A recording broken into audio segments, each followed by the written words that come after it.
Jair Bolsonaro e militares de alta patente planejaram assassinar Lula, Geraldo Alckmin e Alexandre de Moraes, além de dar um golpe de Estado para instaurar uma ditadura no Brasil. A delação de Mauro Cid revelou detalhes do plano Punhal Verde e Amarelo, o que levou a Procuradoria-Geral da República a denunciar o ex-presidente e mais 33 pessoas. Em áudios recentes, de uma triagem levantada pela Polícia Federal, dá para ouvir figuras como o general Mário Fernandes e outros personagens de alta patente tramando abertamente o golpe. A relação entre militares e o uso da força para interromper a institucionalidade do país não começou agora. A República Brasileira foi proclamada justamente por uma ação militar. O primeiro presidente do Brasil, Deodoro da Fonseca, era um marechal, mais alta patente do Exército. O auge desse movimento se deu em 1964, quando os militares, apoiados pela elite nacional, instauraram uma ditadura ao derrubar o presidente João Goulart. Foram 21 anos de um regime que ficou marcado por supressão de direitos civis, fechamento do Congresso, restrição da liberdade de imprensa e de expressão, além de tortura, exílio e morte. Quinta-feira, 27 de fevereiro de 2025.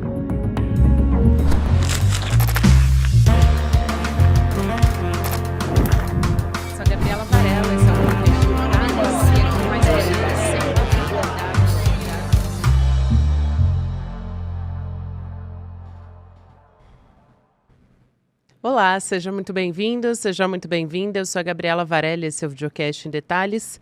Aqui, todos os dias, sempre com um convidado, uma convidada, a gente analisa uma temática, uma notícia importante do momento. Hoje eu vou conversar com o cientista político Eduardo Heleno. Professor, seja muito bem-vindo. Prazer te receber aqui. Olá, Gabriela, é um grande prazer estar aqui. Vamos começar falando dos áudios que foram revelados recentemente, dos bastidores da trama golpista, professor. No centro dessa trama golpista, está a participação dos militares, das Forças Armadas. Para citar só alguns áudios aqui como exemplo, a gente tem o tenente-coronel Guilherme Marques de Almeida, do Comando de Operações Terrestres do Exército, dizendo que vai ter uma hora que a gente vai ter que sair das quatro linhas. Está se referindo às 4 linhas da Constituição, que é uma frase muito comum do que o Bolsonaro usava e usa até hoje. Em outro áudio, o ex-ajudante de ordens, o Mauro Cid, diz que tem infiltrado em tudo quanto é lugar, mas sem conseguir encontrar evidências contra as urnas eletrônicas. O Mário Fernandes, também o general da reserva e chefe dos Quides Pretos, ele diz que o decreto é real e foi despachado com o presidente. Ele estava se referindo à minuta do golpe. Enfim, a gente tem uma série de áudios, isso sem contar o contato dos militares com os manifestantes, que eu vou trazer mais para frente. Mas eu te pergunto, para o nosso começo de conversa, professor, o que o senhor vê de mais grave nesses diálogos?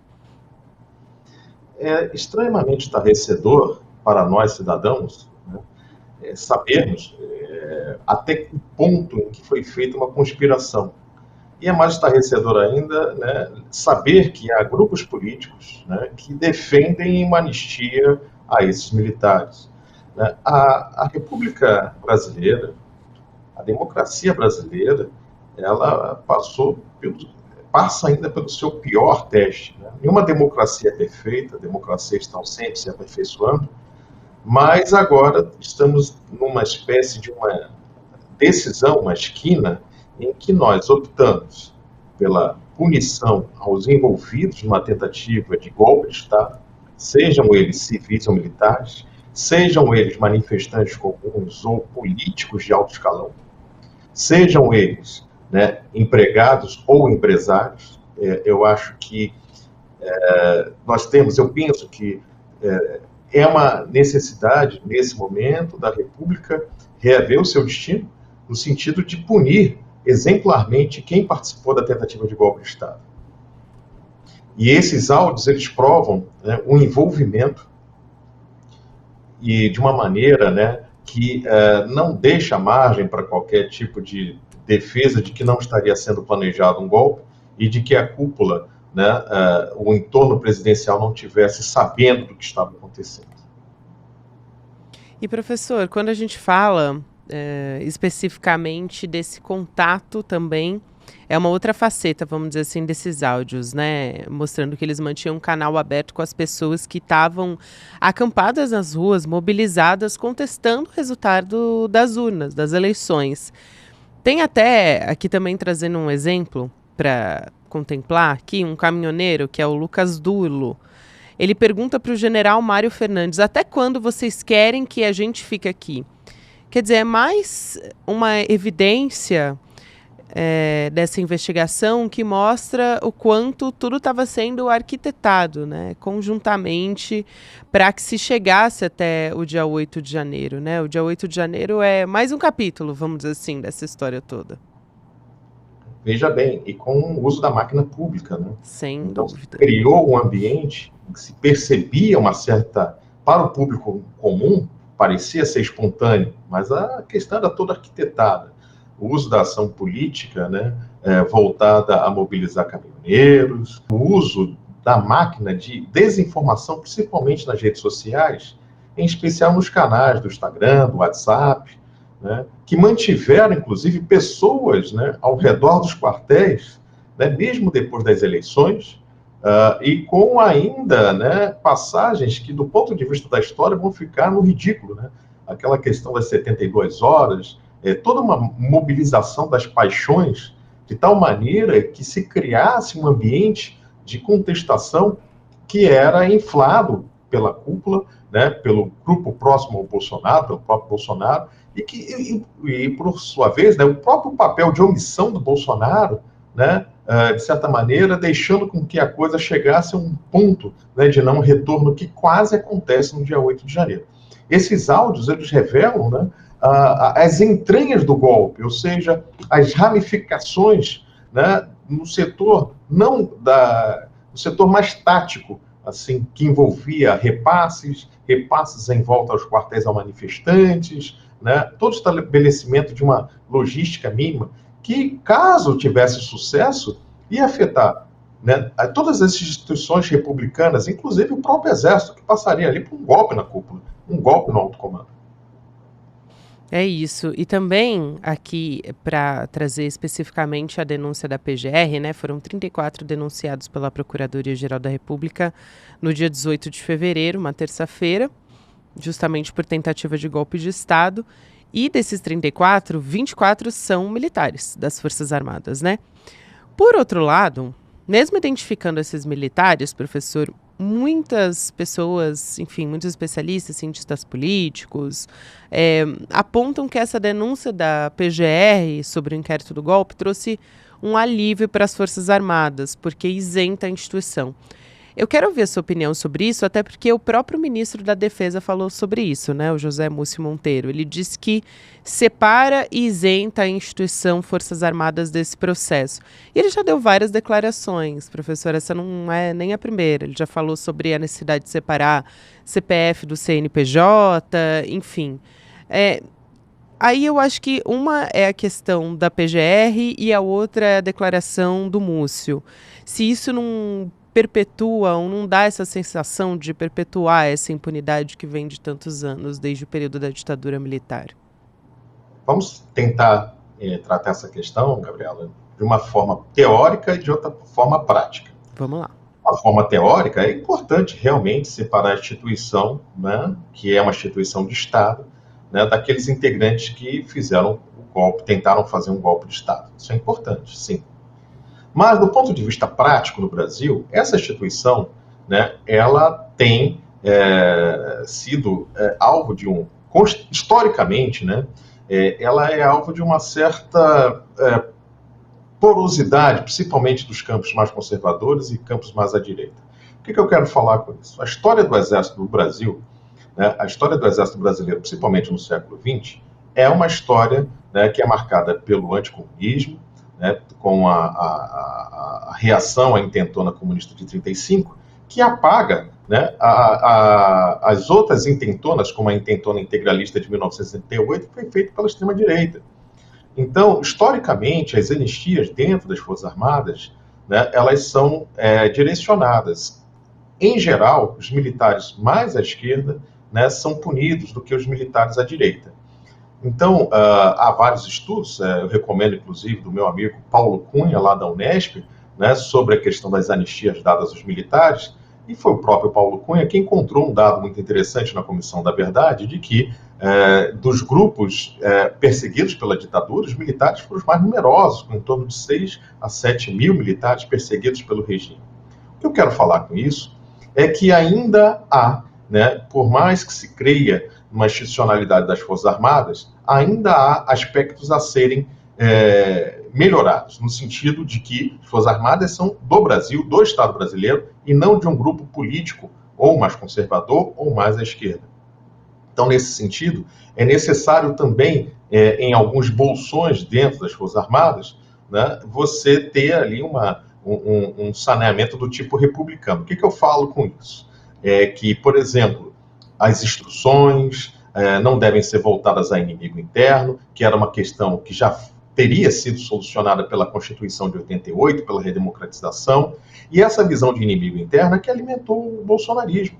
Muitos militares são bolsonaristas. Né? Por quê? Porque se perpetuou ali, né, uma visão de Brasil que nem sempre coaduna com a visão da democracia atual brasileira. Veja bem, o problema não é a pessoa ser de esquerda ou de direita. O problema são os valores que estão embutidos numa instituição. Então, ainda hoje, estamos falando de 2025, nós temos uma brigada das Forças Armadas em Juiz de Fora, chamada Brigada 31 de Março. Né? E, ao mesmo tempo, todas as instituições da sociedade clamam ou defendem o marco democrático de 88. Então, há um descompasso, mas também há uma falta de inserção civil, e eu falo inserção civil republicana, democrática, independente da filiação política, no sentido de adaptar mais fortemente, mais rapidamente as Forças Armadas ao ambiente que nós temos, porque isso envolve também a vida dos fardados. Os valores que se multiplicam na caserna, ter formaturas que fazem laudatória a 31 de março, isso significa que a instituição vive fora do país. E precisamos ter Forças Armadas. O Brasil tem 8,5 milhões de quilômetros quadrados, tem o quinto maior território do planeta, a sexta maior população, tem que ter Forças Armadas. Mas tem que ter Forças Armadas preparadas para lidar, né, com a nossa realidade de pluralidade, de democracia, né, para defender essa democracia e defender esse Estado, e não o contrário, né? Vou fazer uma pausa aqui nessa conversa para te lembrar que a gente está com a conversa entre a Juliana Dalpiva, o Marcelo Rubens Paiva e a Vera Paiva disponível para replay. Então, para você que não acompanhou essa conversa, que traz trechos exclusivos sobre a história da família, sobre pesquisas relacionadas à ditadura militar, que tem tudo a ver com o que a gente está conversando aqui nesse episódio, fica a dica para você, é a última chance de você poder acompanhar essa conversa. A Juliana Dalpiva também está lançando um livro exclusivo a respeito do crime contra o Rubens Paiva e o assassinato contra o Rubens Paiva, tudo que está por trás disso. Então você pode acompanhar em detalhesicl.com.br para reassistir essa conversa ou para assistir pela primeira vez, você que ainda não assistiu. Fica o convite para você. Agora sim, a gente volta para a nossa entrevista. Pegando como exemplo algumas notícias da imprensa que saíram a respeito do silêncio das Forças Armadas sobre essa denúncia contra eles e contra o próprio ex-presidente Jair Bolsonaro. Tem algumas apurações que dizem que as Forças Armadas, e principalmente o Exército, que são os principais denunciados, 23 militares denunciados junto com o Jair Bolsonaro, né, que eles não vão tomar nenhuma providência para investigar ou para punir esses militares antes da denúncia ser aceita pelo Supremo Tribunal Federal, o que ainda demora algumas semanas. E o silêncio das Forças Armadas, né, de um pronunciamento a respeito disso. E aí, levando em conta também que a gente tem um silêncio de décadas, né, a respeito do período da ditadura militar e de um reconhecimento de um erro desse período bárbaro que aconteceu aqui no Brasil. Isso também contribui, vamos dizer assim, para continuar essa tradição até intervencionista que existe dentro das Forças Armadas, né, professor? Você tocou numa pergunta de seleção, Gabi, porque, veja bem, esse silêncio, se a gente for pensar em termos contextuais, né, o que aconteceu naquele 8 de janeiro? Uma parte das Forças Armadas estava envolvida. Essa parte que chega, e pelo qual nós temos ali 23 militares, né, ela é a parte visível. Mas há uma parte invisível, formada por graduados, ou seja, sargentos da ativa, da reserva, familiares, que estavam, se não diretamente envolvidos, mas faziam parte daquela massa que estava nos quartéis, na frente dos quartéis. Nesse sentido, o silêncio no início ele foi talvez uma forma de tentar colocar a casa em ordem. Né? Muitos militares, né, apoiam as ideias de Bolsonaro. Então, nesse sentido, esse silêncio pode ser explicado por aí. Houve, né, alguns pronunciamentos do comandante do Exército referindo-se, né, à diminuição da politização, à punição dos envolvidos, mas devemos lembrar que, neste caso específico, né, é importante que as instituições civis façam seu papel. Os militares, como são cidadãos, também estão passíveis de serem, né, punidos para determinados crimes pelas instituições jurídicas civis.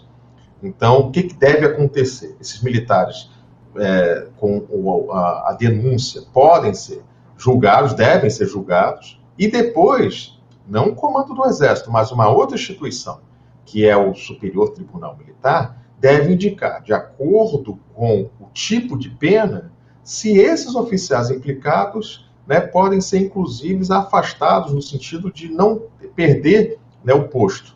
Perda do posto acontece em casos em que há uma condenação, se não me engano, superior a mais de 2 anos. E aí é analisado, o STN, né, ele vem e dá a informação, né, faz a avaliação, né, se essa pessoa é digna ou indigna ao oficialato.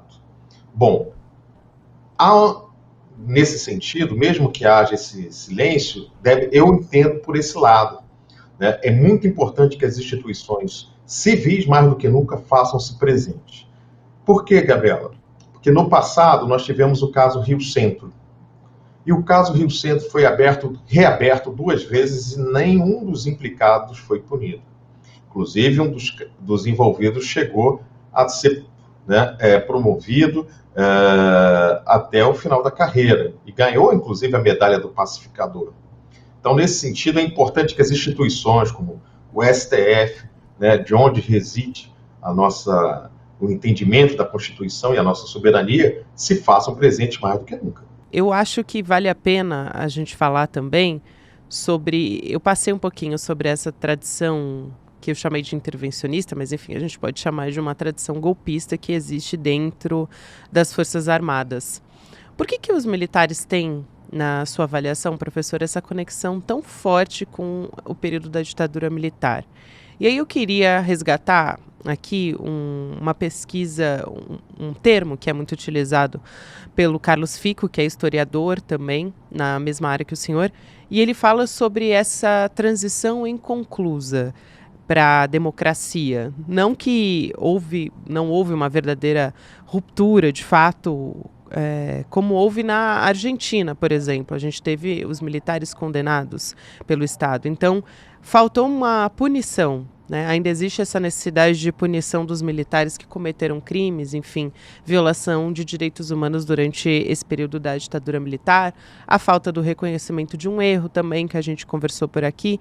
É isso que leva a essa persistência, a esse sentimento que permite que eles ainda se engajem em tramas golpistas como essa que a gente está assistindo agora?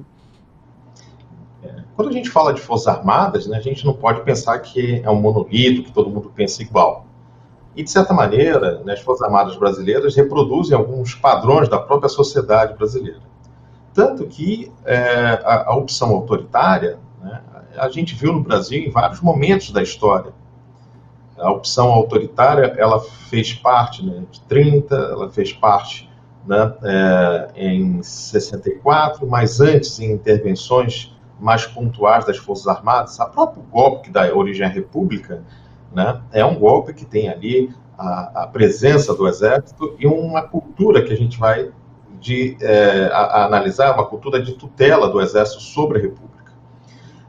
Essa cultura, ela se alimenta de vários outros aspectos, do positivismo, dessa ideia de que é possível ter desenvolvimento, mas com ordem, com progresso, que é necessário você ter um Congresso mais técnico e menos político, e que há sempre um papel tutelar sobre os movimentos sociais.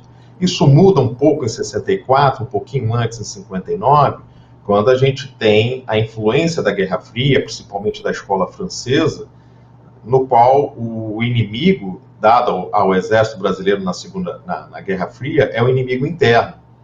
Esse inimigo interno ele é diferente. Então, a maior parte dos oficiais brasileiros, nesse período, sequer sabe como funciona, né, um batalhão soviético, uma divisão soviética. Eles se veem com um papel subordinado a capturar comunistas, né, no caso de uma possível revolução. E quem são esses comunistas? Né? É o estudante, é o sindicalista, é todo aquele campo, né, que desagrada aos setores conservadores. Bom, e o que a gente tem disso depois de tanto tempo, né? O próprio Bolsonaro se alimentou desse discurso da Guerra Fria, do intervencionismo, né, da ideia de que os militares são superiores à administração pública, porque podem ser punidos, porque a disciplina seria um mecanismo de funcionamento das instituições públicas, e que, na verdade, é uma ilusão, né? As instituições públicas funcionam com pessoalidade, né? As instituições públicas funcionam com a especialização, as instituições públicas funcionam com a independência a governos, né? A burocracia ela tem que ser independente dos governos para que, né, as ações de intervenção não possam acontecer. E esse pensamento intervencionista dentro das Forças Armadas, ele ganhou muita força, né, curiosamente, a partir de 2010. Ele estava latente. Vários grupos de extrema-direita nas Forças Armadas, né, reivindicavam o intervencionismo.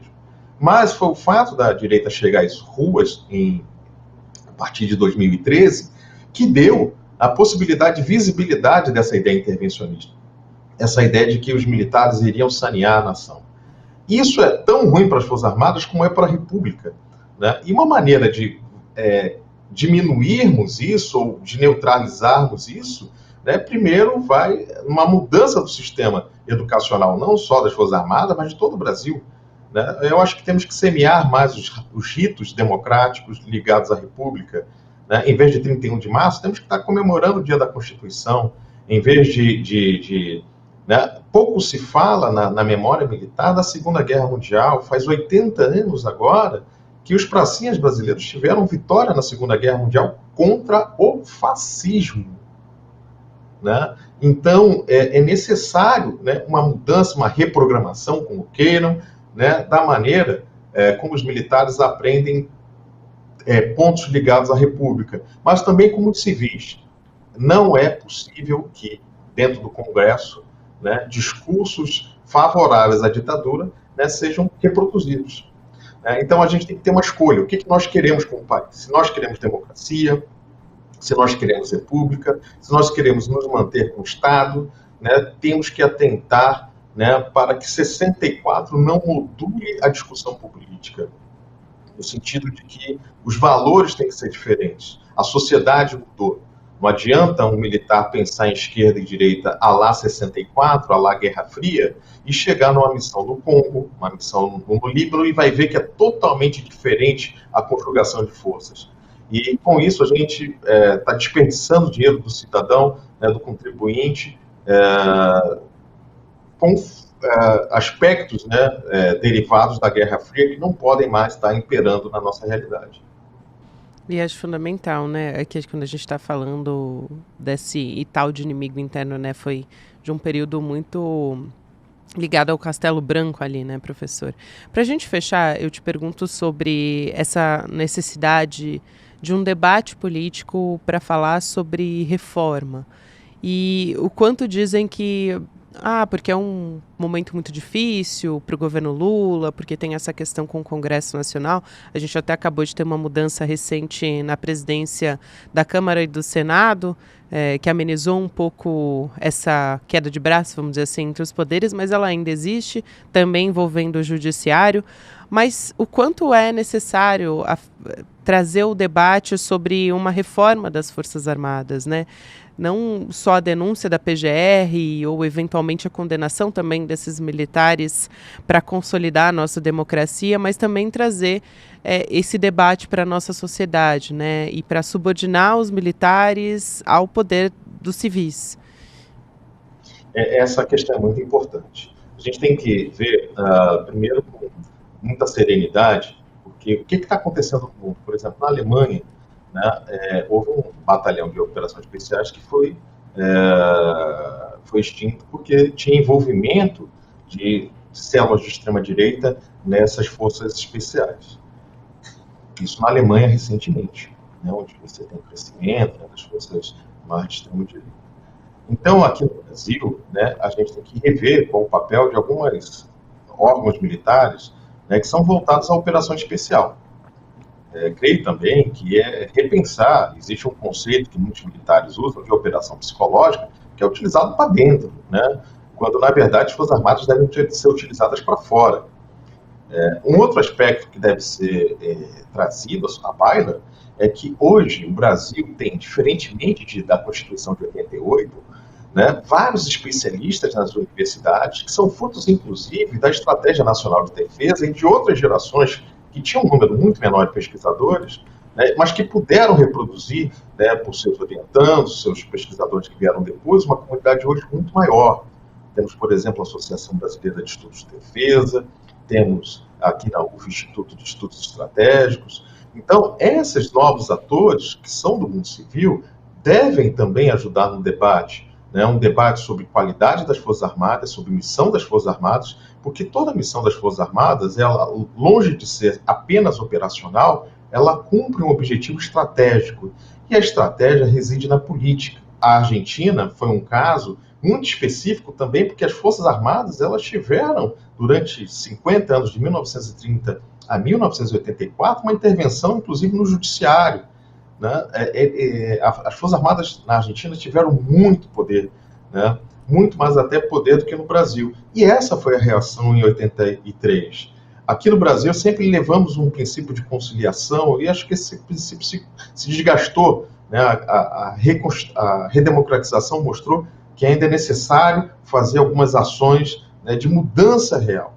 Mas para isso tem que ter um debate de alto nível, né, do que nós queremos, do que podemos fazer, né, e de enquadrar os militares que saíram dessa linha, né, de acordo com a justiça, como se fosse qualquer cidadão. Né. Os militares, né, eles têm como valor a hierarquia e disciplina. Então é necessário que a justiça, né, estenda essa hierarquia e disciplina que deve vir agora, né, principalmente a disciplina do campo civil. Né, ou seja, ser disciplinado dentro do quartel não te dá direito a fazer coisas no mundo civil que afetem o Estado, que afetem a democracia. Ou seja, vocês também vão ser punidos. Né?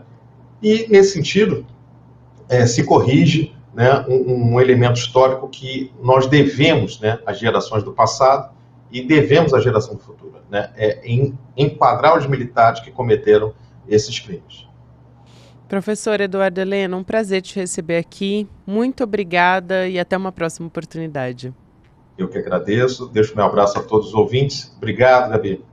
Um grande abraço. Até uma próxima. Amém. Agora a gente fica com o Mercado Investimentos. Na sequência tem o Rolê ICL. E eu te convido a ouvir o Em Detalhes também nas plataformas de áudio. Todos os dias, de segunda a sexta-feira, tem episódio novo. Obrigada e até amanhã. Absolutamente impactados, emocionados, revoltados. São algumas das palavras que eu ouvi das pessoas que assistiram ao encontro da Juliana Dalpiva com o Marcelo Rubens Paiva e a Vera Paiva. Personagens do filme Ainda Estou Aqui, que está conquistando o mundo, e que entraram em detalhes com a Juliana sobre essa história tão forte, sobre esse crime sem castigo. Muita gente está pedindo não só para poder assistir de novo, mas para poder chamar os filhos, os pais, para poderem assistir junto a esse encontro da Juliana. E se você perdeu o encontro e quer assistir, eu tenho uma notícia boa para vocês. A gente vai liberar o replay por pouco tempo, mas para que todo mundo tenha essa chance. Essa história contada nesse encontro tem que chegar ao maior número de pessoas possível. E gratuitamente assista esse replay. E a gente vai também permitir que vocês tenham ali todos os presentes que no final do encontro a gente ofereceu para as pessoas em termos de condições para poder comprar o livro que a Juliana Dalpiva lançou sobre essa história e todas as outras coisas relacionadas ao ICL. Não perde esse encontro, não.